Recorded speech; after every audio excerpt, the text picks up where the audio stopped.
Hello, guys. Good morning. I'd like to share another tip this morning. Something to help your work flow, to make your work faster, especially when you're mixing or you're about to record the project. Mostly when you're preparing a song for mix, and you want to assign everything to bosses before you start throwing effects here and there and all that, and putting plugins on it. Let me just go straight into it. This is about boss assignment, assigning things to bosses. I know we all know how to assign things to bosses, but like a faster way to get things done with your routing. Okay. Um, let's say I have about let me say about 20 24 channels, for instance, of audio. Um, then track one. Let me label them. I start the drums. Kick, the snare top, snare bottom, um, hi-hats. Then you have your tone one, your tone two, your floor tom. Um, what else do we have? Overhead lefts, overhead rights. Then we have maybe our bass. Then we have our keyboard one and the keyboard two, and we have a lead guitar. And then we have, let's say, some percussions. Let's say kunga, we have shakers, we have a talking drum. Um, what else can we put into our band? Okay, let's say we have one trumpet, and one sax. Then we have our lead vocalist. Then we have one backup, and another backup, and another backup, another backup.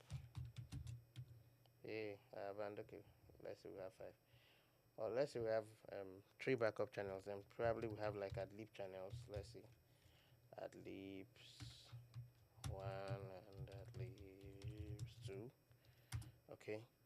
Now, traditionally, when you want to mix, you would like all your instruments to have a bus. According to Dr. Santi's workflow, you would like all your instruments to have a bus.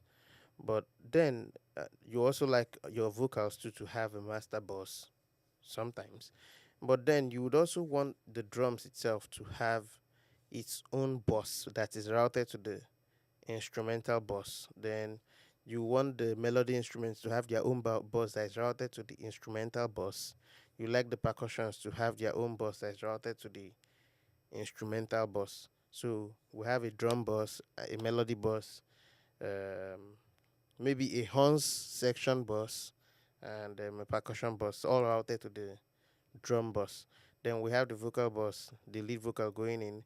Then you probably want to have your backup bus too separate. You get and all that.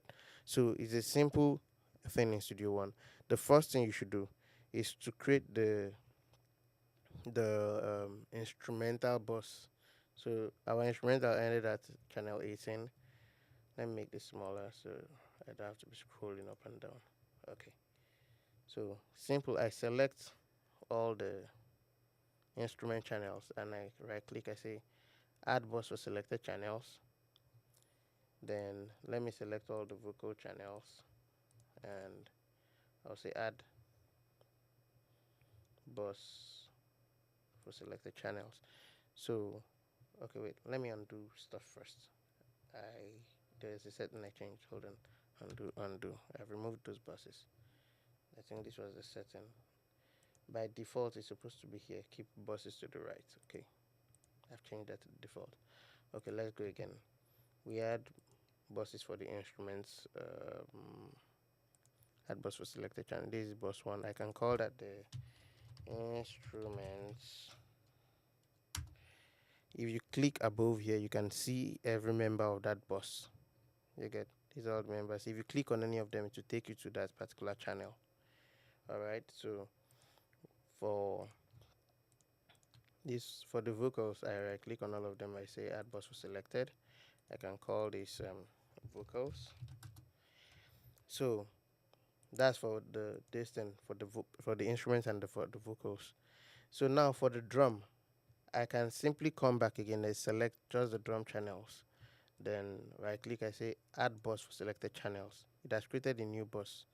I can call this drums. You see automatically the drums bus is routed to the instrument bus. I don't need to reassign the drum bus again. It's routed to it automatically. Then I can select um, this keyboard 1, keyboard 2, and lead guitar, and I call them. I say I assign it and I call it melody. Melody. Then I select this conga shaker stocking drum. I call it percussions.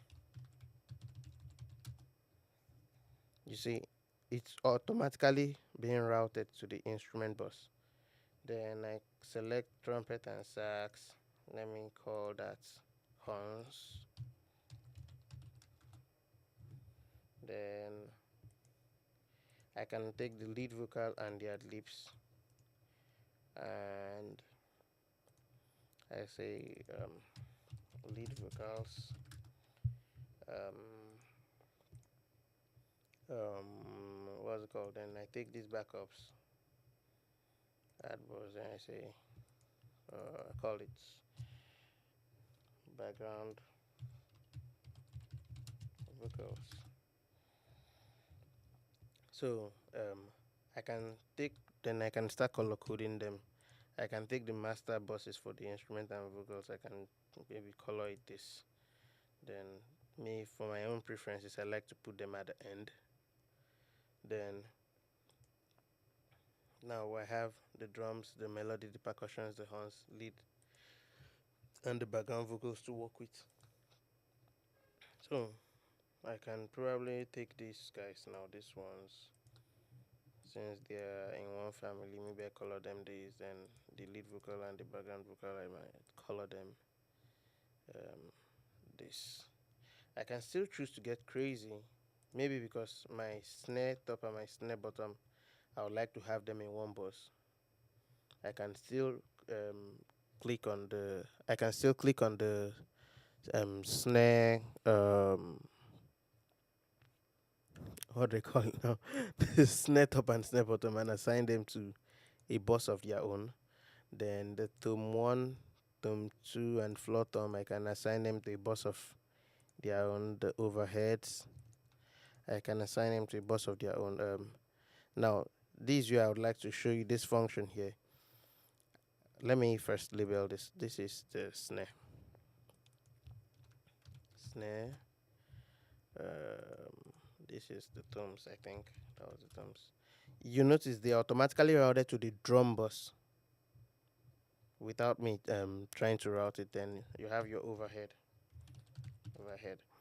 I will come to this, and if I deselect this option here, keep buses to the right, I can move the buses anywhere I like. Like for instance, if I didn't select this and I tried to move, let me make the mixer bigger.